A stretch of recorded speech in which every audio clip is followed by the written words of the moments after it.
Buenos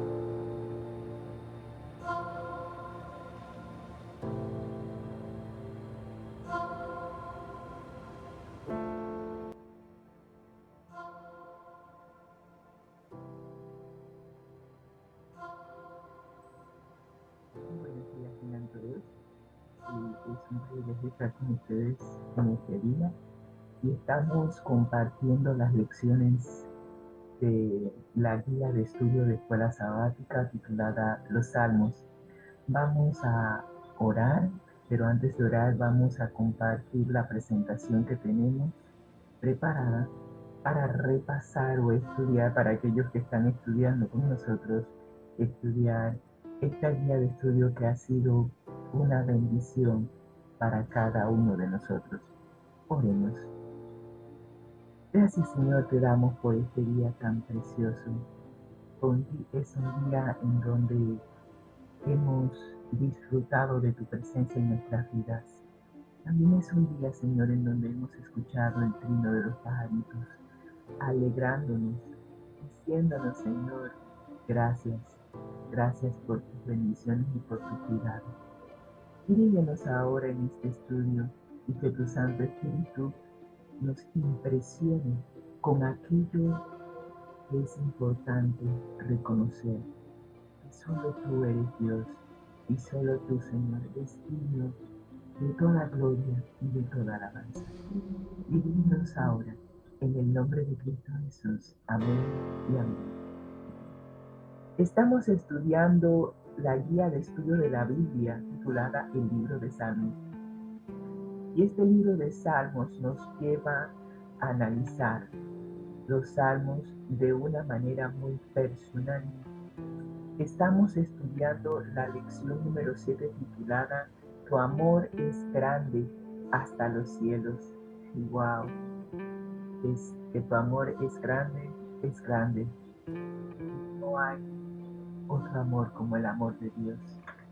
Y el versículo a memorizar esta semana lo hemos visto y tiene que ver con ese salmo que dice tu amor es grande.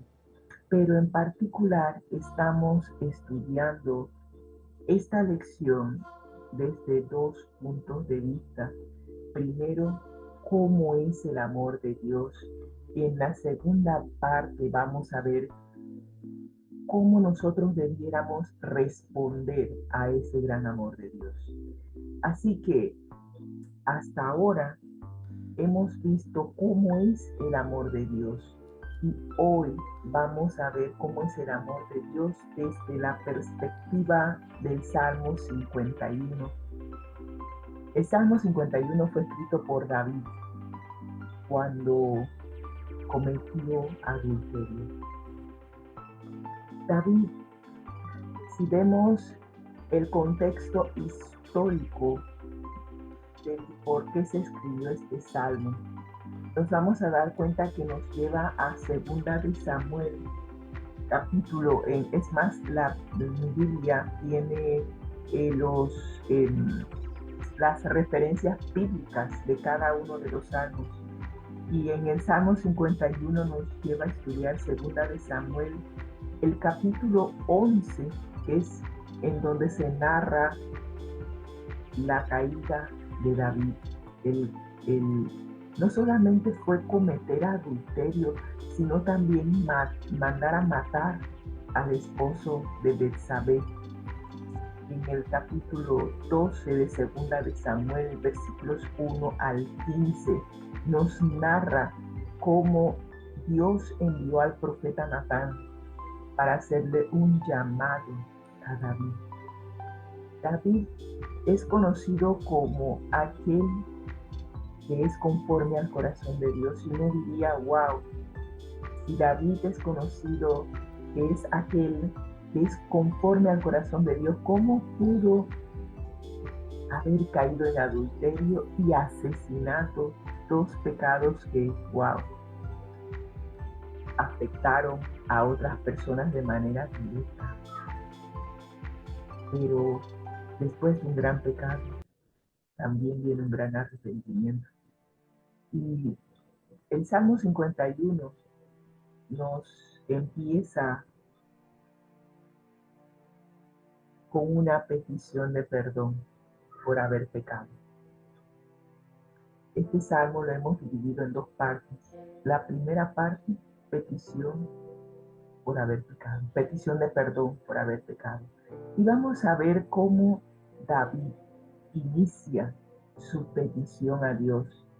Y lo primero que David le dice a Dios es: ten piedad de mí, oh Dios, conforme a tu misericordia, conforme a la multitud de tus piedades, borra mis rebeliones. Aquí vas a notar y vamos a notar que David no está excusando su pecado, le está abriendo su corazón a Dios y le está pidiendo a Dios que tenga piedad, que borre pecados. Dios registra nuestros pecados en un libro. Tiene registrado allí cada pensamiento, cada palabra, cada acción que nosotros hemos cometido en contra de Él. Y cuando nosotros pedimos perdón de corazón, podemos tener la plena seguridad de que Dios borrará nuestras rebeliones, borrará nuestros pecados. Y es más, vamos a notar a lo largo del Salmo 51 que David utiliza varias palabras, varios sinónimos en cuanto a pecado se refiere. En este caso está pidiéndole a Dios que borre sus rebeliones, porque el pecado es rebelión contra Dios. El pecado inició con Lucifer y Lucifer se rebeló contra Dios, contra su creador. Ese fue el pecado de Lucifer. Así que cuando David habla acerca de rebeliones, se está refiriendo al pecado, se está refiriendo a otra forma de llamar al pecado, y el pecado es rebelión contra Dios. Pero está pidiendo misericordia. Y lo interesante es que cuando vemos el Salmo 103, vamos a notar que nosotros no tenemos derecho a pedir misericordia ni a pedir perdón, pero Dios, en su infinito amor, no nos trata como nosotros merecemos. Es más, nos da su misericordia, nos da su perdón.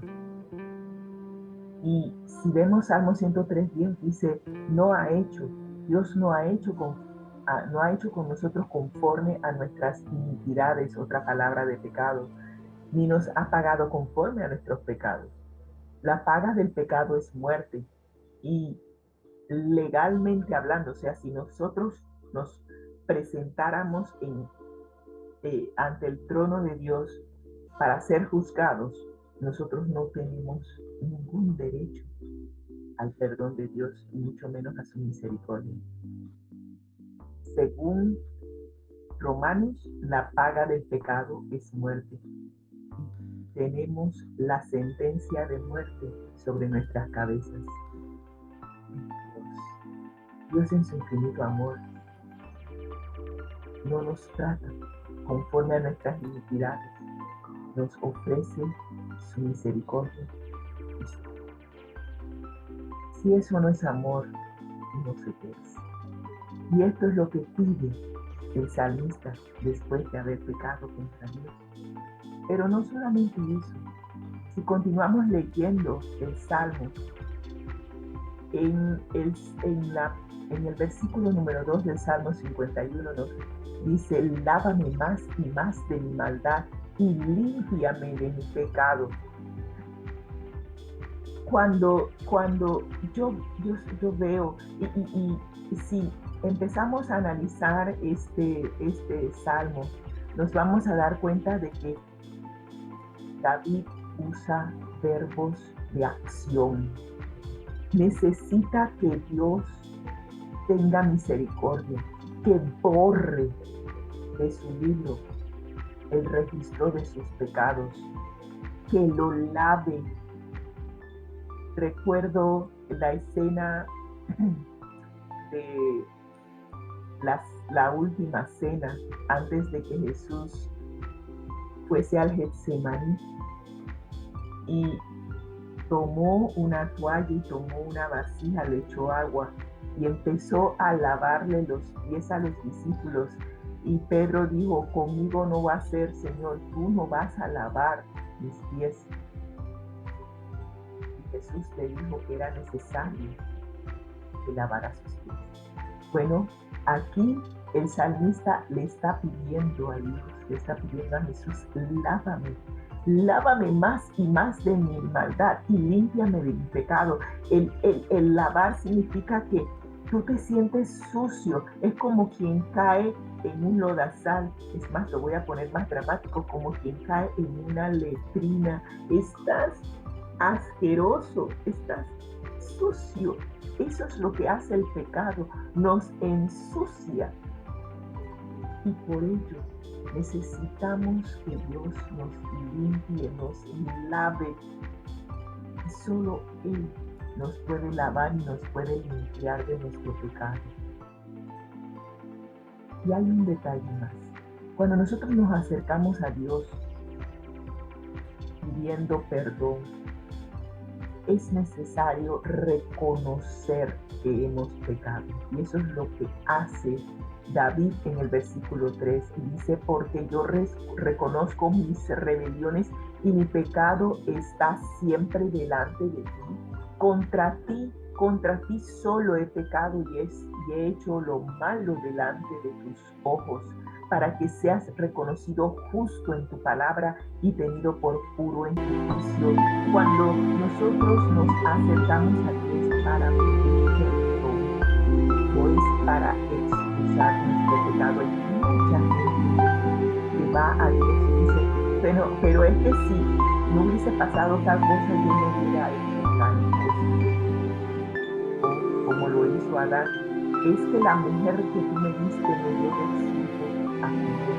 Eso no demuestra arrepentimiento, ni tampoco está reconociendo que hemos pecado contra Dios. Estamos excusando nuestro pecado y eso no es confesión de pecado. Eso no es arrepentimiento. Cuando nosotros vamos a Dios, es necesario reconocer que hemos pecado y que el pecado ha sido contra Él. El pecado ha sido contra Él. Cuando nosotros reconocemos que hemos pecado y no estamos diciendo que no pecó contra Urías y contra Betsabé, el pecado inicia en nuestra mente y ese pecado en nuestra mente primero es ante Dios. Cuando es ante los hombres, es el resultado de habernos rebelado contra Dios en nuestra mente. El pecado inicia en la mente antes de ser consumado. Cuando David vio a Betsabé bañándose, él cometió el pecado en su mente. Ya él había cometido adulterio en su corazón. El hecho de consumar el acto fue simplemente lo que ya había visualizado en su mente. Así que el pecado inicialmente es contra Dios. Y por eso es que él dice que contra ti solo he pecado y he hecho lo malo delante de tus ojos. Todo lo demás es consecuencia del pecado que se originó en nuestra mente. Y en el versículo 5 David dice, he aquí, en maldad he sido formado y en pecado me concibió mi madre. No que su mamá había cometido fornicación o había cometido adulterio, sino que desde Adán, todos los hijos de Adán, todos nosotros nacemos con la naturaleza a pecar, con una naturaleza pecaminosa. Venimos con esas inclinaciones, heredamos de nuestros padres la tendencia a pecar y a rebelarnos contra Dios. Así que cuando David le pide a Dios y tenga misericordia de él. Es porque él reconoce que en él está esta naturaleza que está en constante pugna con la naturaleza espiritual y que sin Dios no puede lograr la victoria en contra del pecado. Y es por eso que le recuerda a Dios, le dice, Señor, tú sabes que tengo la naturaleza pecaminosa y que esta naturaleza me lleva a pecar. Y sin ti estoy perdido. Necesito tu ayuda. Está reconociendo y admitiendo que necesita la ayuda de Dios para superar y para vencer la naturaleza pecaminosa que hay en él.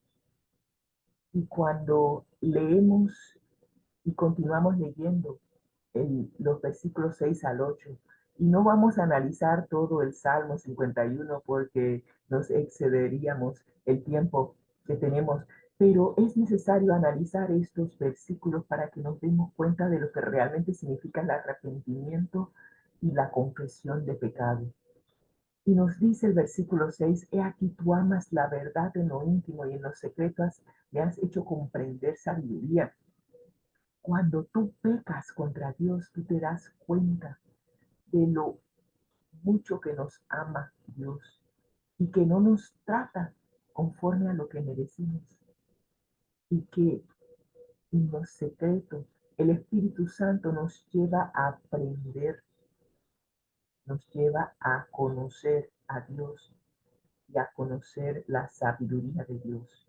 Además, el salmista le pide a Dios que lo purifique con hisopo. Y cuando yo vi la palabra hisopo, digo, he visto la palabra hisopo 7,000, 8,000, cualquier cantidad de veces, pero nunca lo había buscado en el diccionario. Y cuando lo busco en el diccionario me doy cuenta de que esto que tengo aquí es un hisopo. Esto es lo que nosotros llamamos Q-tips. Esto es un hisopo. El hisopo se usa para purificar, inclusive se usa para tomar muestras, para ser examinadas, se utiliza para limpiarnos los oídos. Pero el hisopo viene de una planta y las hojas de esa planta se utilizaban en las ceremonias de purificación en el templo. Así que David le está pidiendo a Dios que lo purifique conforme a las ceremonias de purificación que se llevaban a cabo en el templo y que si Dios lo purifica será más limpio de lo que está ahora, que está sucio de pecado. Y le pide al Señor, lávame. Otra vez le pide que lo lave, que lo limpie, que lo purifique y que si Dios lo lava, será más blanco que la nieve. Y al ser purificado, al ser lavado, ahora tendrá gozo, tendrá la alegría, se recrearán sus huesos que han sido abatidos por el pecado. ¿Sí? Cuando tú tienes una conciencia limpia de pecado en contra de Dios, el gozo de la salvación regresa. Tienes una conciencia limpia, eres feliz porque estás de vuelta a una relación con Dios, una relación en donde el Espíritu Santo no te acusa de pecado. Y aquí lo más importante, cuando tú reconoces que has pecado, hay una necesidad urgente. Y esa necesidad urgente es de crear un nuevo corazón.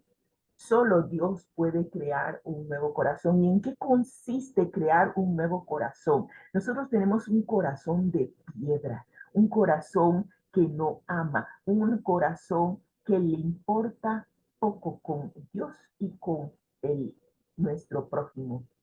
Necesitamos que Dios crea en nosotros un nuevo corazón, un corazón de carne, capaz de amar a Dios y capaz de amar a nuestro prójimo.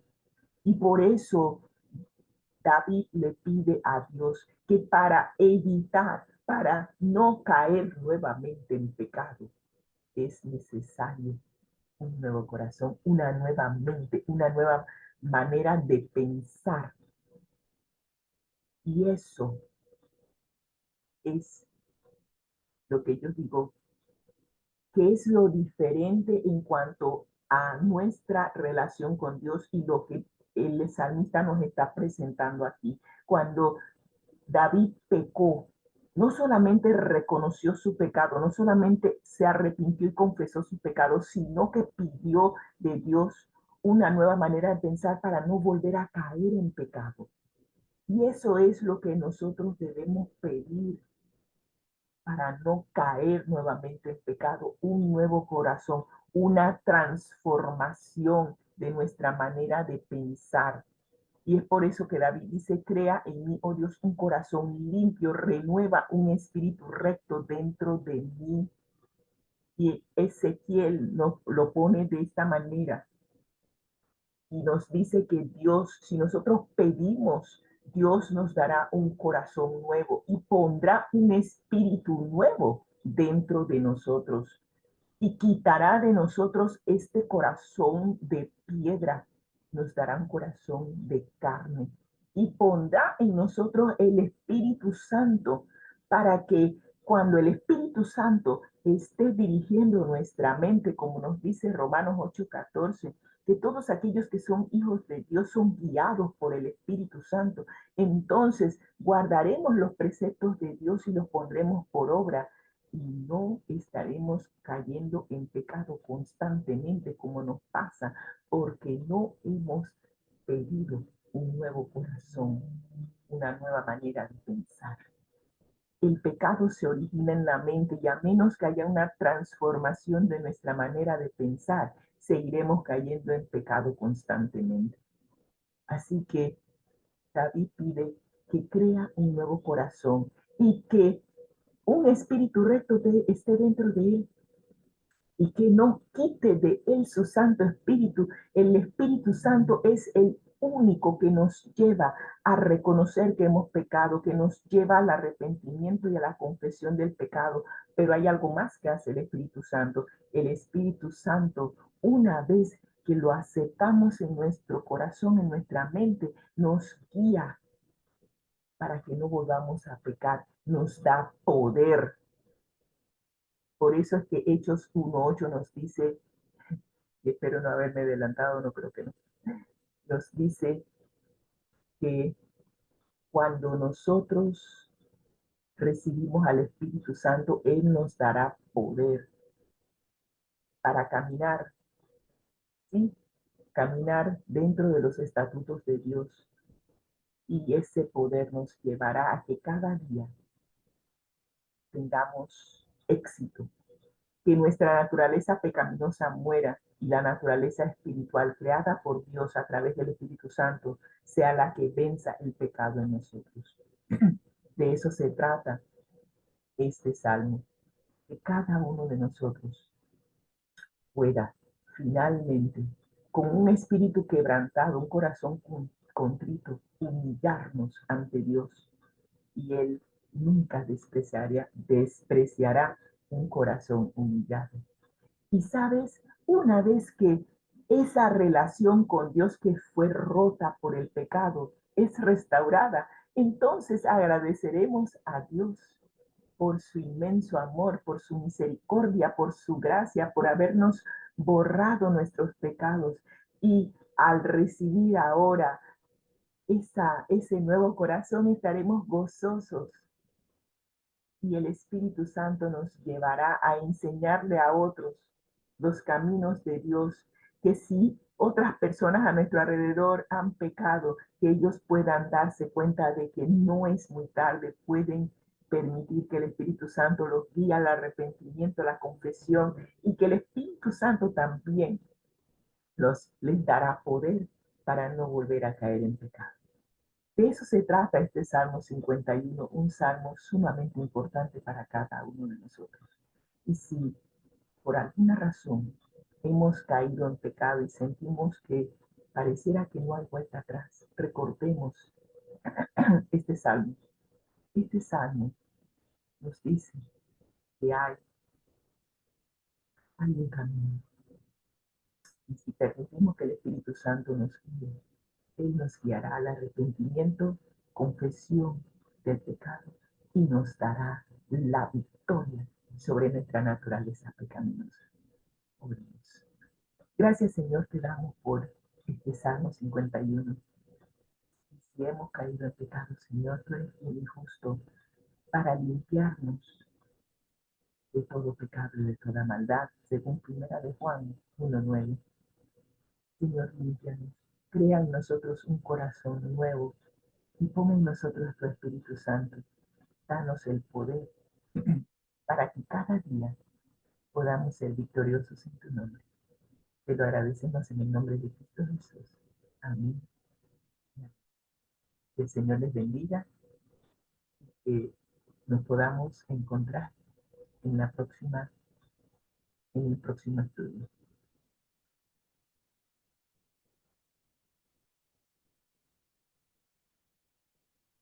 Gracias, tía Rosita. Fin de esta lección. Hasta mañana. Bendiciones. Amén. Nuestro lema. Al que el Señor llama, capacita. Al que envía, acompaña. Siempre gozosos conectados a Jesús. A través de la Biblia. Todos juntos. Rumbo al cielo. Amén.